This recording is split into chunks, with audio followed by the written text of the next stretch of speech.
હમણાં જ મારા એક ભાઈબંધનું એક્સિડન્ટ થયું ભટિંડામાં. પરબતભાઈ, એટલે હું બેસણામાં બહુ જે હકીકત છે તમારી આગળ કહું કે એક્સિડન્ટ થયું ભટિંડામાં. આ જગ જાહેર કિસ્સો છે, તમે જાણો છો, લેજેન્ડર ફોર્ચ્યુનરનું. એમાં જે કાંઈ બેઠા હતા એ બધા ભગવાનને વાલણ થઈ ગયા એક્સિડન્ટમાં. પંજાબમાં ભટિંડા એક્સિડન્ટ થયેલું. અર્જુન, મારો ભાઈબંધ અર્જુનસિંહ.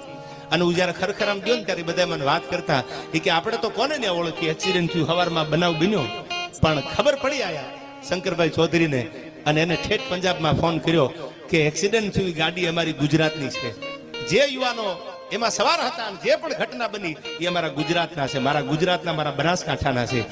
અને અહીંથી યાને એમપી ને ફોન કર્યો, જે પણ કાંઈ એમને વ્યવસ્થા થતી એ કરી દીધી.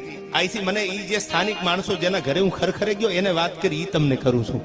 એને આંખમાં આહુડા હતા પરબતભાઈ, અને એને એટલું કીધું કે હારું છું શંકરભાઈ, એટલે તમારે ક્યાંય ઉપાધિ નહીં, કંઈક તમારું દોડવું ન પડ્યું ને. અમે ભટિંડામાં કોને બોલાવીએ, અમે ક્યાં જાય, લાસુ કાંઈ કબજે કરીએ અમે. પણ અમે ગયા ને ત્યાં તો અમને સામે આવીને કીધું કે ઉપાધિ કરતા નહીં, હોસ્પિટલે લઈ ગયા, બધી વ્યવસ્થા કરી દીધી. જે પણ જેટલી કલાકો રોકાણા, જમવાથી માંડીને અમે 100 જણા આવ્યા.